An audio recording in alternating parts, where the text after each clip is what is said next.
wonder, how did Key Life arrive at 40 years of ministry? I'll tell you, by the grace of God. Let's talk about it on Steve Brown, etc. He's an old white guy, an author, broadcaster, and seminary professor who's sick of religion. And he's brought friends. Please welcome Steve Brown, etc. Hey, we're so glad you're here. Now, this is going to be boring to some. For others, it will be exciting. And for others, it will be educational. In case you're wondering, I'm Steve, the aforementioned old white guy. Richard Farmer's here. Hey, good to be back. Yeah, man. He was one time the boss around here, and then he irritated too many people. We made him chairman of the board.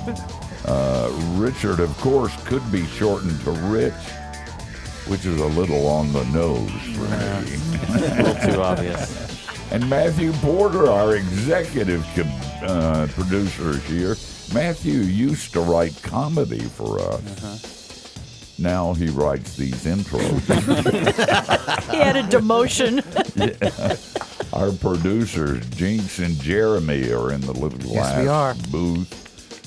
Be on the lookout for their new ukulele band, the Ukes of Hazard. Oh, that's so bad. That's hot. I would listen to that.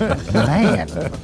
Our one-man IT department, John Myers, is in a tech bunker. John is 47 years old, but he plays Fortnite at 49-year-old level. Okay. Quite impressive. Yeah, not bad. And Dr. George Bingham is the president of Key Life. George's favorite workout, stretching every dollar and squeezing every dime.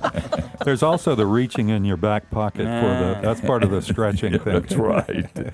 And Cathy Wyatt is the soft feminine side of this broadcast. If you've been listening very long, you know that I often say this is hard work, and we're going to have some milk and cookies and get a rest before we come back. Well, today, we really do have milk and cookies. Well, everybody else gets one. The rest are mine. I just want you to know. And the guest today is us. We've been doing this 40 years. Can you believe that? No. That's a lot of years.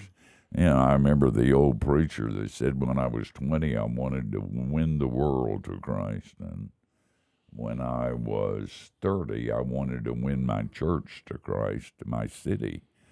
And then when I was 50, I wanted to win my church to Christ. And at 60, I was just glad I hadn't lost too many. So, you know, I said in the introduction that this was by the grace of God. And it really is.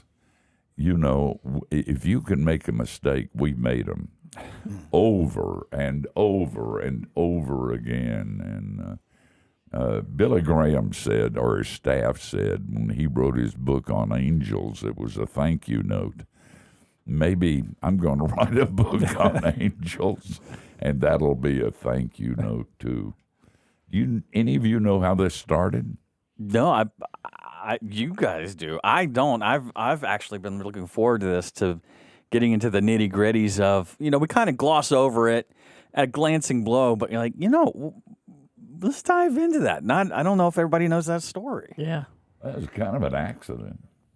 You know, we had a friend of mine said, "You ever think about radio?" And I said, "I did it before Jesus gave me this job as a pastor and screwed my life up."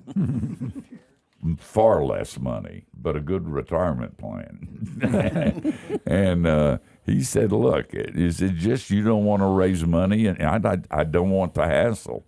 And he said, "Would it be all right if I did something?" And I said, "Well, yeah." And he had 4 or 5 radio stations, and he put it on. He cut up sermons. We were then sending out thousands of cassette tapes. And for those of you who are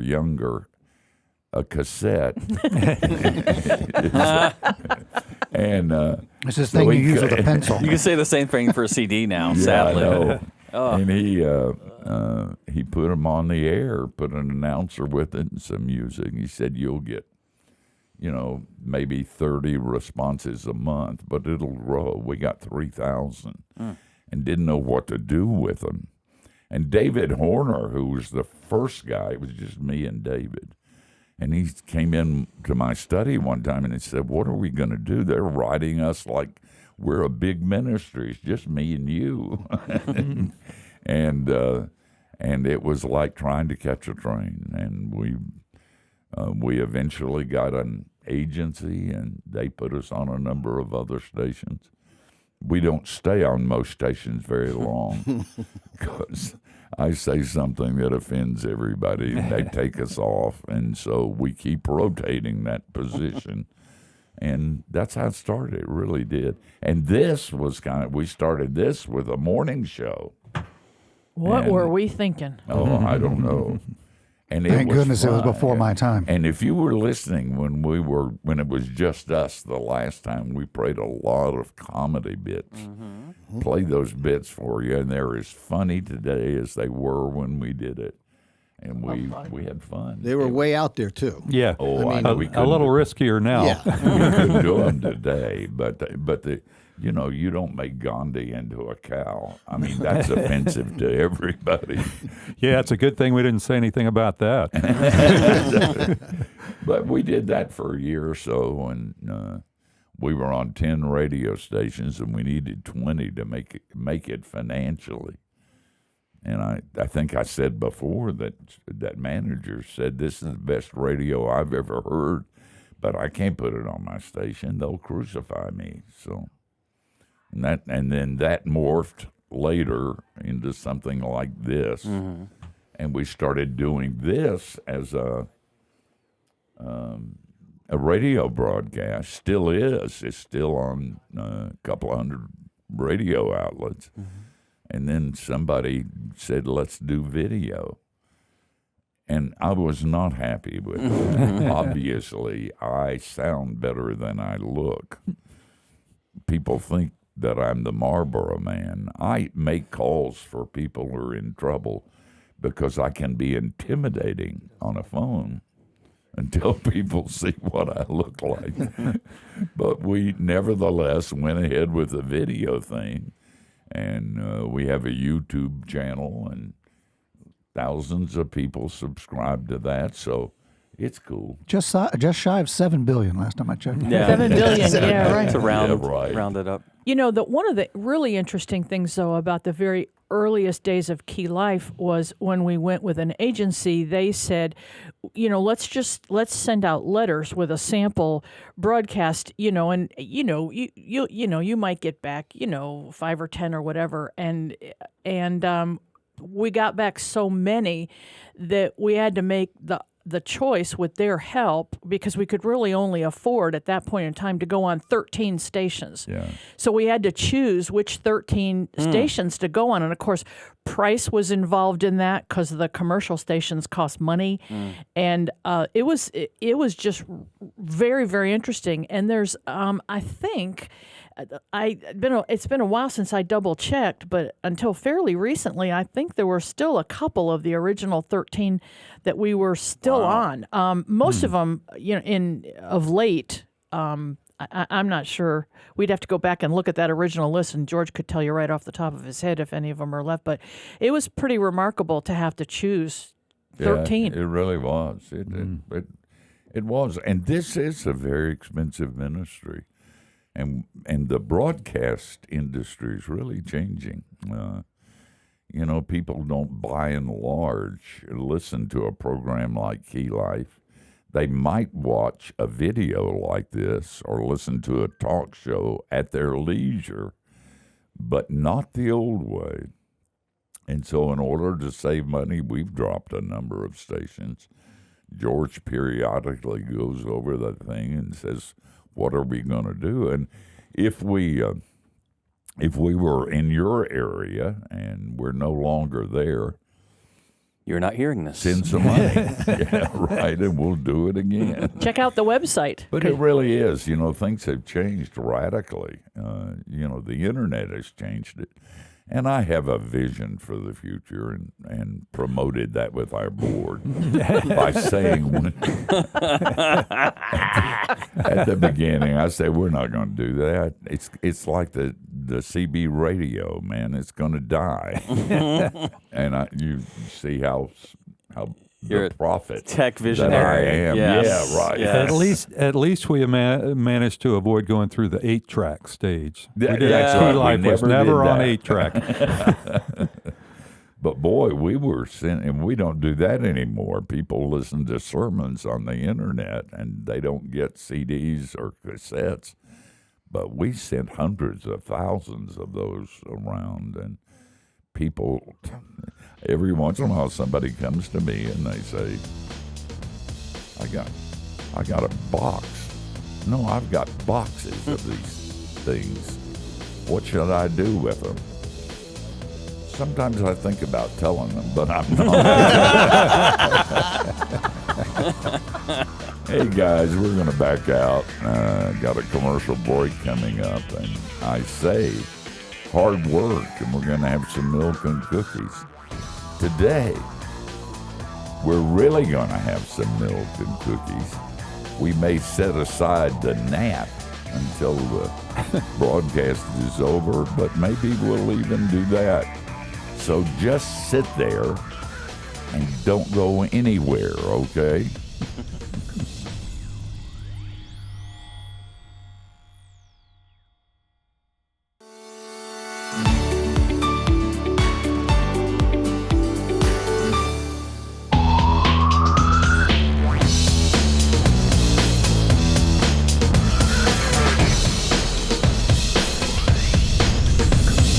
Hey, welcome back.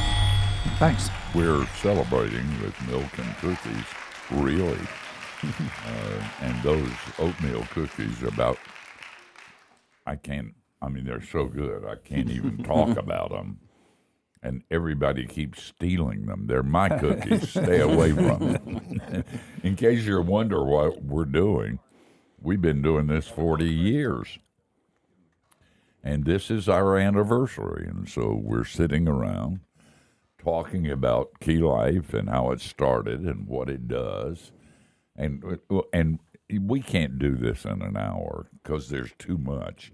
In 40 years, bunches of stuff has happened. Richard, you really were before George came. Yeah, let's interrupt Richard. Steve doesn't know I'm coming. Richard, what year did you come? What? Richard. What? It's Gandhi. The cow in the flesh. Hi, darling. Surprise! Oh, man, the voice of Gandhi. Hey, man, how you doing? Good to see you. Good to see you. Does everybody have a place to sit now? That's Erik Guzman. And I can't tell you the difference he made in this ministry. And I can't tell you how badly he screwed it up. Steve, do you remember what he was wearing the very first time we met him? The T-shirt? Oh, no. Yeah, Yes. I do. You remember that? Well, I'm not going to say it. I'm not. It was true, Okay. and Still we're is. all adults. He had a T-shirt called "Satan Sucks." I And stand he was by doing that. a walk program at one of these Christian stations, and I needed somebody like Erik. And Richard said, when we met, you remember what you said? I do not remember. He said, I never saw an old guy and a young guy bond so quickly. Oh, that is true. I do remember that And, now. Yep. So we're so glad you're here, man. That is I'm so glad good. y'all invited me. Well, Matt, I don't know if anybody else knew this was happening we or didn't. agreed to You're it. a But total surprise. No, you're the only one who didn't know. We all know. you We all knew. know. Oh, okay, all right. Nobody tells me anything. Well, we wanted to had that thought of yours. We wanted to hold that true. I was concerned you were just going to keel over dead of a heart attack when I came. Well, I don't know. That might do pretty well for fundraising. You can get a lot of money on that. One time. Okay, so we were talking about Richard when Richard came. We had the chairman of our board and executive committee was my mentor, Fred Smith, and he found Richard. I liked Richard. We were friends, but I never thought. And It Richard was touch and go there in the beginning, Steve. I know. Richard was. You were involved in a very successful business, and when Fred said to you, "Would you come over and run this ministry?" You thought, "Are you out of your mind? You can't pay me even close to what I'm making." And then the Holy Spirit got a hold of you, and you said yes. Yep. That's how it happened. And it really is, and it was a gift to us. I mean, I had been involved with Key Life before I took You were over on the board, I think. I was treasurer on the board. Yeah. David brought me on to be treasurer. Yeah. And then Fred came in, and Fred and I just hit it off. I mean, Fred was the godly grandfather I never had, you know, and me too. And then when Fred and I got to talking, I remember asking Fred. I was taking him back to the airport one time, excuse me, and I said to him, I said, Fred, because I was going to move to Greensboro at the time. I if know, you remember, that's right. You were okay? gonna, yeah. Yep. So I had a lot of property already under contract in Greensboro, and I was getting out of Miami. And I asked Fred in the car, I said, Fred, if I weren't going to Greensboro, would you view my role with Key Life any differently going forward? And I'll never forget what he said to me. He said, Richard, I can't tell you what you should do with your life. You have to figure that out. And I was like, great. Okay? I come to this guy for advice and I get none, okay? And Steve thinks he's a guru, okay? So, but it worked out. Yeah, it really did. It was a gift. Yeah. The reason for that was that we were coming apart. I mean, there was just so much going on, and we needed somebody who really could bring it together, organize it, and make it work. And Fred knew that you could do that, and you did it for a lot of years. Did it for a long time. And then you made an obscene gesture and left. I actually went to do... It happens, Richard. Don't feel too guilty about it. I think it probably was after you got here. Don't let the grace guy guilt you. Erik came and you said, I'm out of here. I'm done. And but that was good. And then George and I have been friends for 100 years and had bonded deeply in our friendship. And he was doing something else, making a lot more money. And I called him and I said, I want you to pray about something. And he did. And God told him, I think, come, right? Yeah, because, I asked people too, and they said, I can't tell you what to do with your life. So, but it actually came at a very good time. And that was 25 years ago. So I just, and I'm waiting for my watch, by the way. And moved the family up here, which is a good place for a family to be, and started with Key Life. And Richard had organized things so well that it took me years to, kind of run it into the ground. To totally tear it apart and build something else. So none of you got the I've been praying and God told me that you're supposed to work for me? You got... None of you got that? You felt that? Hardest Didn't get No. if I remember correctly. No. I could tell you what he I said to me. told you that God said that. Yeah. And then that's 20 the years same- later, right that's before the I same left, thing. that's when I started going, wait a minute. Yeah, you Maybe that was all nonsense. What if he was wrong and I just spent 20 years here?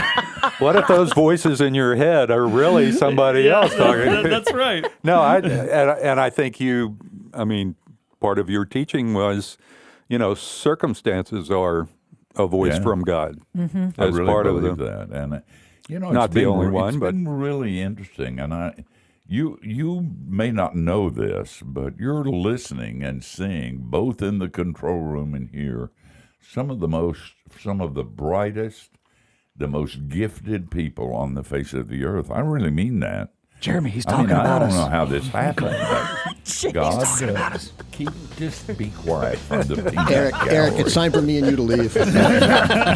Wait, he's going to be here That's by really himself. true. And George and I kidded about how every time there was a place, we just prayed, and God brought exactly the right person for that time.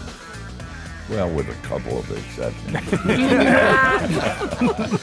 And then we prayed, and God got rid of them. and they died.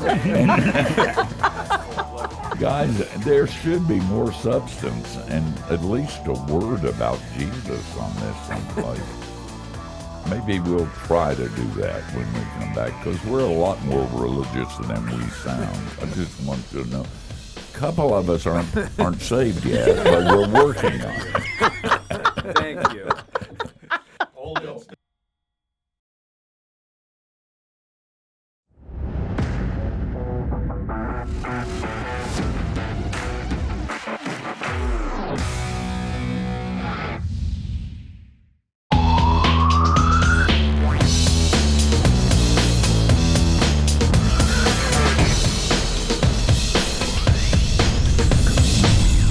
Hey, thanks for joining us.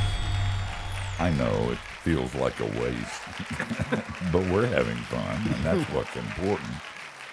This is the 40th anniversary of Key Life, which is the mother organization of this talk show and a couple of other things. And it started 40 years ago. And it seems like last month. I mean, it goes by fast. And so we're sitting around and having cookies that Cathy made and milk that some cow made, probably Gandhi. And speaking of... I knew it. Well, There it goes. Well, you know, we're reminiscing, and a couple weeks ago we were talking about some of the comedy bits that we knew and loved. And believe me, I'm happy to sit here and mop up all the adulation. But we have with us right here the Yeah. real man who made those comedy bits happen, took the brain drippings from me, and then, like, he's a real man of genius. Buzz Light presents Real Men of Genius. Real man of genius. Today we salute you, Mr. Obsessive Compulsive Flannelled Filmmaker. Mr. Obsessive Compulsive Flannel Filmmaker. A long time ago, in a galaxy not so far away, you began a space habit that turned the film industry on its pointy, green, wrinkled ear. Wanted to be a Jedi. And yet it wasn't quite right. So you vowed to never stop tweaking it, even if it meant the burden of making millions in the process. He's not gonna make it better. A new hope? To be honest, we've given up hope altogether, and our hearts have crash-landed in the Dagobah of despair. Millions of Ewoks couldn't cheer me up. So crack open an ice-cold Buzz Light, George Lucas, and do us all a Wookiee-sized favor.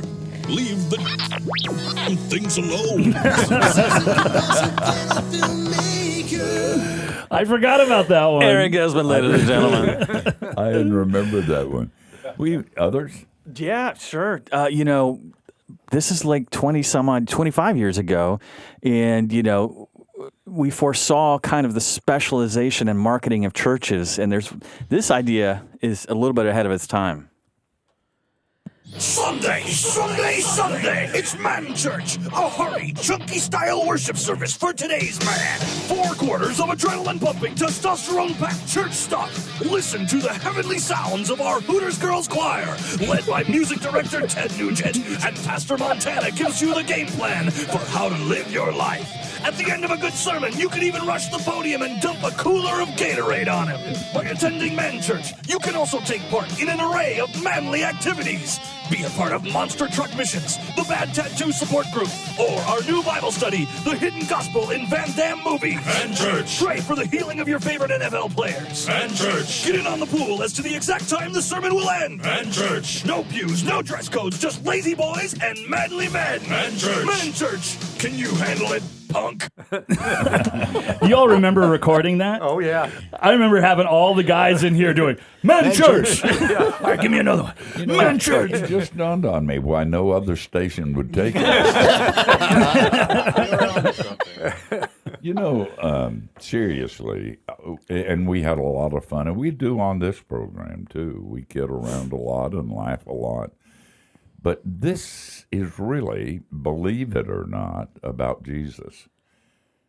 We felt then and we feel now that a lot of religious stuff is only for religious people, so they can be more religious and make people who are not religious feel guilty.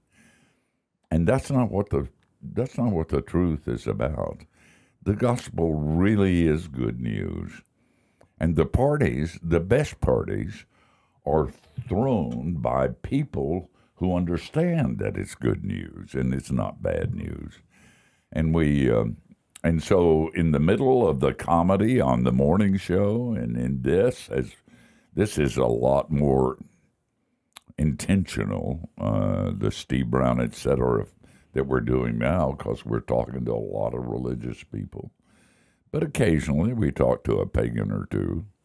But we want to make something that is pleasant, that is helpful, that's fun, that honors Christ, and is serious about the gospel.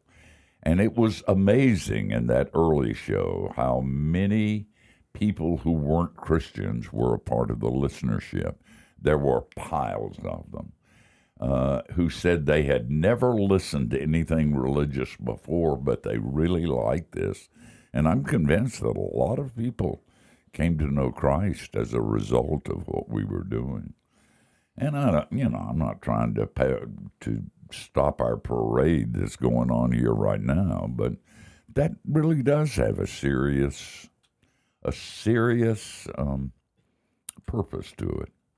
And that serious purpose, and by the way, Jesus laughed as much as anybody else at our comedy bits. And he told me that. But it may have been Rich Little or somebody else. I'm not sure. You remember Anne Lamott? She said that laughter is carbonated holiness. Yeah. And I think that's something that is seen on this show. Because there's just something about freedom. It's so honest. You can't lie when you're laughing, or you can't fake laughter. I mean, it is something that's honest, true, and the gospel frees us up to not take ourselves and life so seriously. So good and so true. I'd forgotten that she said that. Isn't that great? That's a great statement, really. I'm banking on it.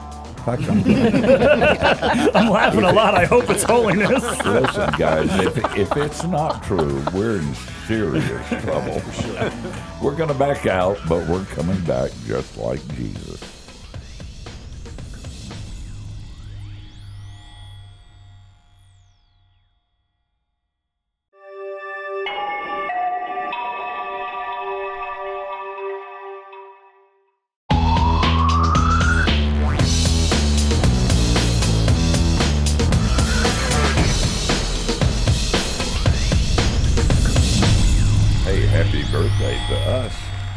We've been doing this for 40 years, and we're just sitting around and going over some memories of the things that we've done. You have some more of these comedy bits? Sure. Some of the best comedy bits, I think, stand up over time, and they could have just been written today, even though they were actually written some 25 years ago. Spring is just around the corner. That special season when nature bursts forth with beautiful new life. This year, feed your lawn and garden with the richest fertilizer on the market today.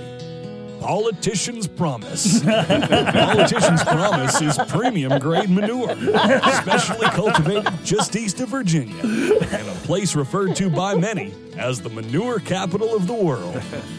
The seasoned green thumb and novice gardener alike will be surprised by what grows out of Politician's Promise. So whether you live in a red state or a blue state, make yours a green state with Politician's Promise. Politician's Promise. when only the best doo-doo will do.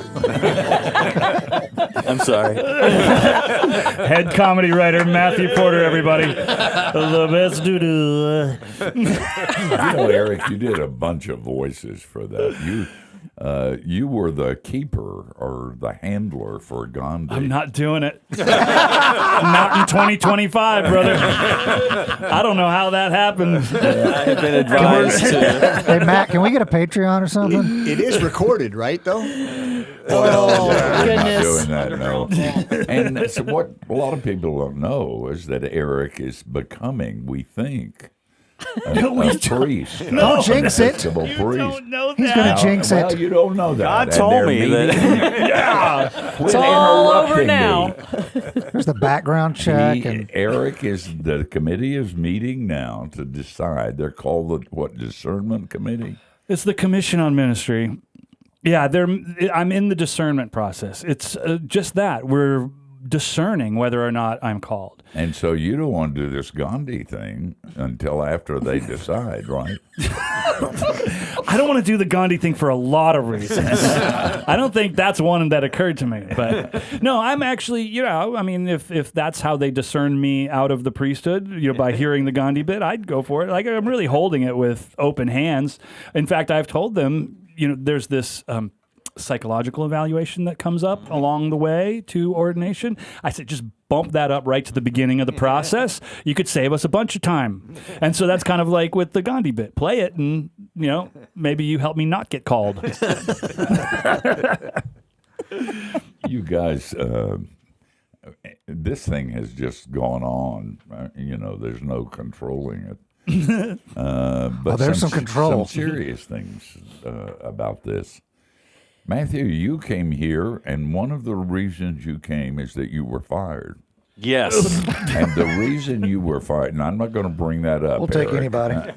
You were fired because you said to a boss who wanted everything from you that you didn't know that to him. You owed some stuff to your family. Yeah. And I've always been proud of you, but I was really proud of you because I knew you'd be without a job. Yeah, it was. Not that we took advantage of that. It was a month after we moved into a new house, and my mother-in-law moved in with us, and God thought that would be a great time to go, hey.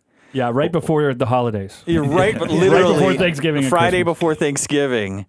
But, maybe if I knew what was coming, I wouldn't have been quite so resolute. But, you want me to come in on Sundays?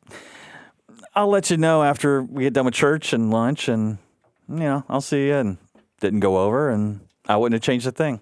I know. I mean, that God was in that circumstance. I was. And he does lead in circumstance. You too. I mean, you were at a place when you could have gone ahead as a consultant, made a lot of money, but there was a break right at that point when Richard decided to go on a business thing. Did that make it? No. Anybody really else didn't, have any but I failings we wanted want to to bring hear up see if before we you go? would say it. Yeah. But Richard did. Richard had an opportunity, and I said, okay. And so you went, and it failed. Mm-hmm. But by then it was too late to come back because George had stepped into your position. That's right. And you were not a happy person. Not that he's held that against me. No, never. Okay. So, even when I did Key Life, I was still doing, the real estate that I was doing before I started with Key Life. So I still had that to fall back on then. We just had been presented with an opportunity that would have taken the real estate to just an obscene level. And that's what just never happened. Yeah. And I was banking on it. I was involved. I really wanted obscene money, but that didn't. Unlike Matt, I was willing to sacrifice my family at the altar of success. Erik, you weren't sure this was of God at the beginning. I mean, weren't you thinking that this was from the devil? Yeah, when you and Richard walked into the studio at a radio station that I was working at locally here, I was like convinced that you were sent by the devil to tempt me away from the path that God had me on. And that's why you had the T-shirt on. Yeah, like, what do you say about that, huh? Are you motivated by this? Yeah, so, but then Steve proceeded to, well, I've been praying about it, and God told me you should. It took about a month and at least one steak dinner, I think. Wait, you guys got a steak dinner? I never got that. Now, the Yours is person who's coming. been here longer than anybody else is Cathy. You were teaching school. Oh, yes, indeed, I was. You went from bad to worse. Sure, I'm not making money now, but let's take it to the Christian obscene schools level. back in those days, because that's a lot of years ago, Christian schools, especially ones that were church sponsored, they were small and they struggled. And I was, back in those days, to get to Key Biscayne Presbyterian Church, which is where I was attending, where you were the pastor, you had to pay a quarter every time you went across the causeway.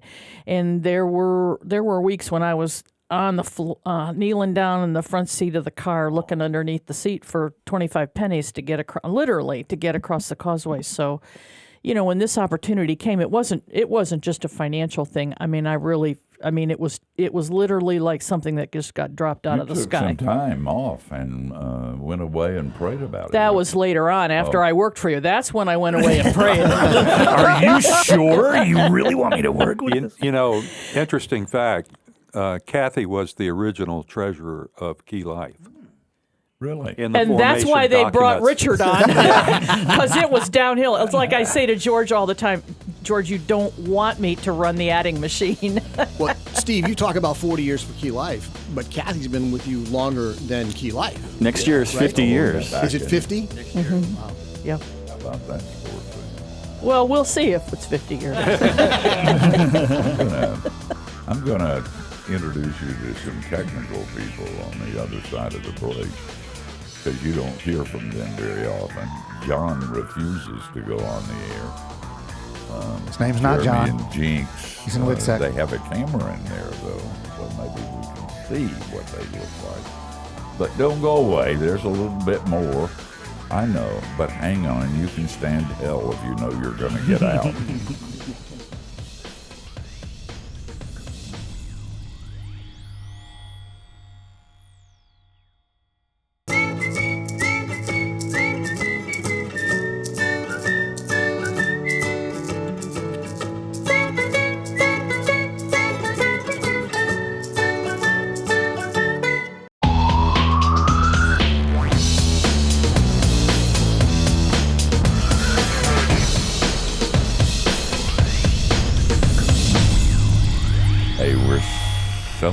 Celebrating our birthday. We're 40 years old today, Key Life.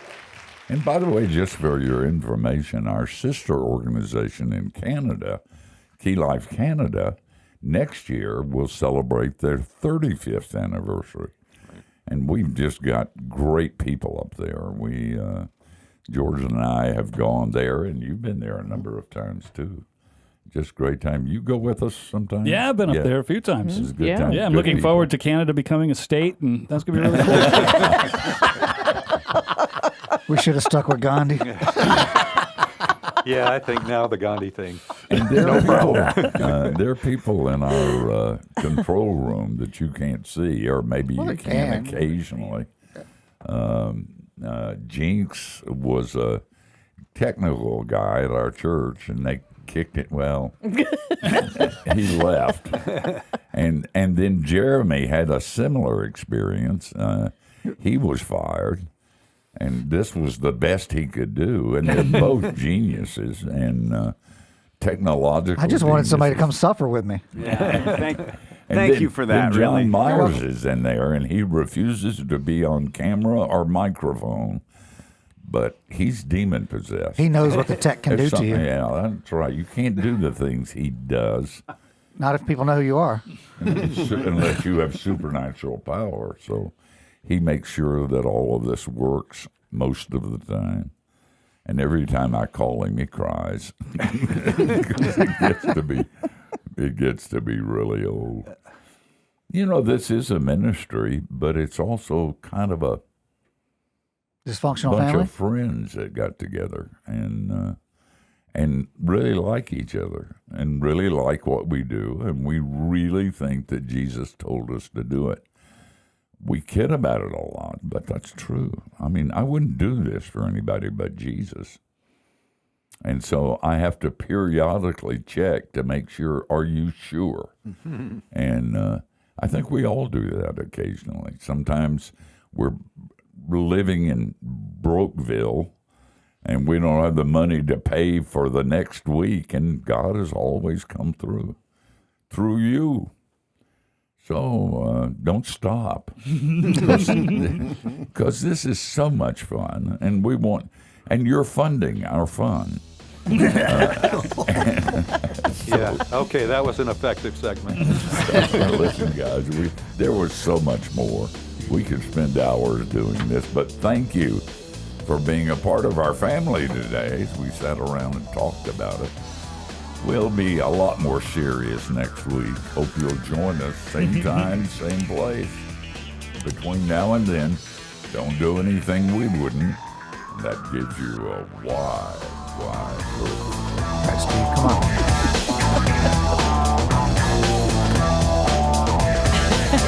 Got it. We did it. Curtains are open. Probably good that you didn't ask me. It's probably good that you didn't ask me we who's should get going to a be on picture. next week.